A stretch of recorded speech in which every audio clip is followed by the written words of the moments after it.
Disney Frozen Across the Sea.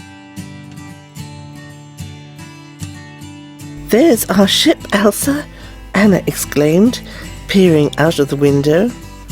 "Are you almost ready?"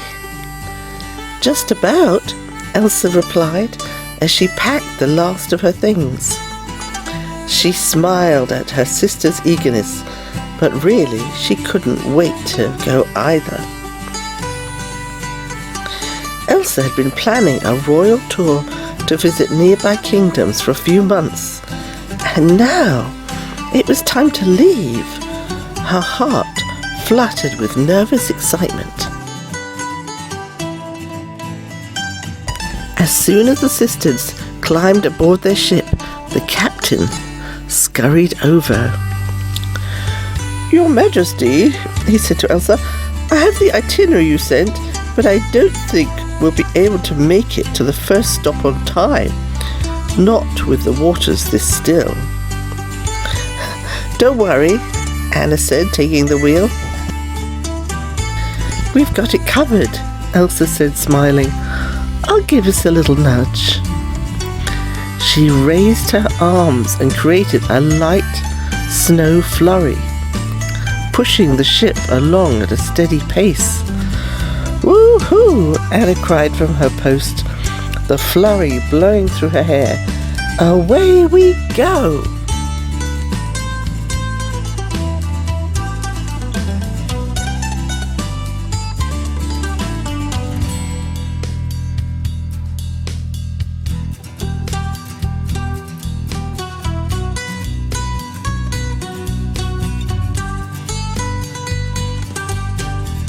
Soon the ship arrived at its first port, the kingdom of Zaria.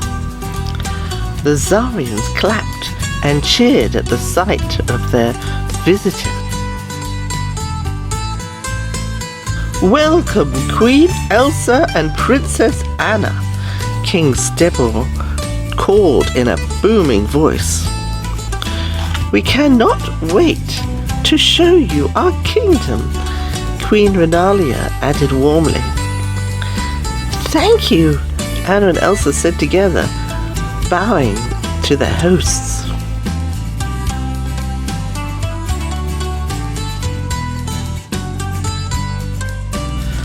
First, the King and Queen of Zaria invited the sisters to have lunch.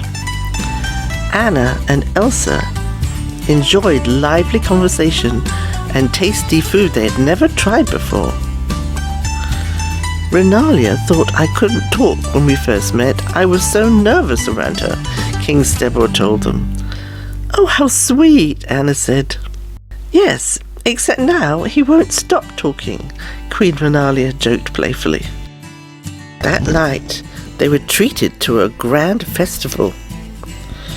"We've heard so much about your talents," Queen Renalia said to Elsa. "Won't you show us some of your magic?" Suddenly, Elsa felt very shy. She gave a little icy flourish with her hands and then looked at the floor. "Would you like to join the dancing, Your Majesties?" she asked, changing the subject. "That looks like fun." The King and Queen agreed, and the rest of the evening was filled with music and fun.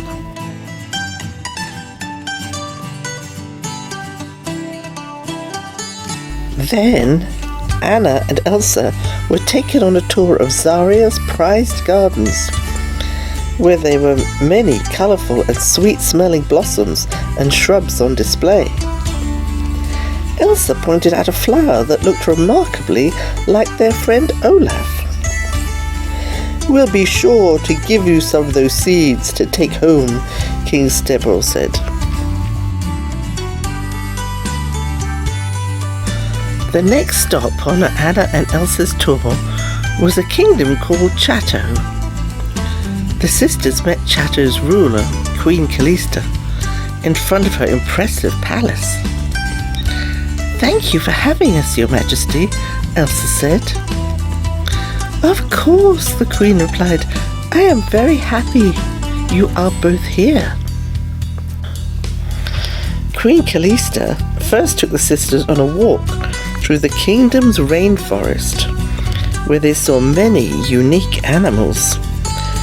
Anna was fond of some particularly bashful furry creatures. "Why, hello there," she cooed. Next, the Queen led Anna and Elsa into an enormous gallery. Chateau was known for its striking art and relics. "These are beautiful," Elsa said. "I'm so glad you think so," Queen Calista said. "Would you like to add an ice sculpture to our collection?" Suddenly, Elsa noticed a block of ice under a spotlight, ready to be carved. Once again, she felt a wave of shyness. Noticing her sister's discomfort, Anna jumped in. "Oh, sure, ice sculptures are really my specialty," she said. Later, Anna gently asked Elsa why she hadn't wanted to show her powers. "I guess I got nervous," Elsa admitted. Anna smiled. "Well, that's silly. You can do wonderful things." She grabbed some snow that Elsa had created earlier and placed it on her upper lip. "You can even give me a new look." Elsa laughed and hugged her sister. "Thanks, Anna. You're the Duke of Weselton." The sisters had arrived at their next port only to see a familiar face. The Duke had been very unkind to Elsa when her icy powers had first been revealed. "What are you doing here?" Anna asked him. The sisters had avoided Weselton on their tour. This stop was the kingdom of Mandonia, far from Weselton. The Duke smoothed his coat as Anna and Elsa got off the ship. "I'm visiting my mother's cousin's wife's nephew, if you must know. Although, I wish I hadn't. If I were you, I would turn your ship around right now." The sisters looked at one another. The Duke sighed as he explained, "Mandonia has had the hottest summer in years. It's just unbearable. Of course, you wouldn't care about that." "Take us to the kingdom," Elsa said firmly to the Duke. Anna grinned. As the Duke led the sisters into the village, they felt as though they were stepping into a hot, sticky cloud. The Mandonians were sprawled out, sweaty and tired. Now Elsa didn't feel shy at all. She knew she could help these people to cool down. After she had conjured some snow clouds, Elsa saw the townspeople start to come to life. "It's working! It's working!" the Duke said in surprise. "Why don't you get us some lemonade?" Elsa prompted him. She started making some frosted mugs out of ice. "Thank you, Queen Elsa! Thank you!" the crowd cheered. Soon Mandorian became a frozen wonderland. The citizens even had enough energy to slide down new snowy piles on wooden boards. "I suppose a thank you is in order," the Duke said begrudgingly. "I frankly don't know where to begin." "Well, you could grab a board," Elsa suggested, winking at Anna. The Duke turned red and started sputtering. Well, a Duke would never. It isn't. It's okay. We'll show you how it's done," Anna called, grabbing a ball and racing down the hill. A few hours later, it was time for Anna and Elsa to return to Arendelle.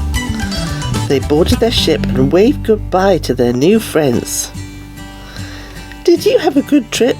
Anna asked her sister. "I did," Elsa replied as she created a blast of snow to direct them homewards. "I'd say that was the best royal tour ever.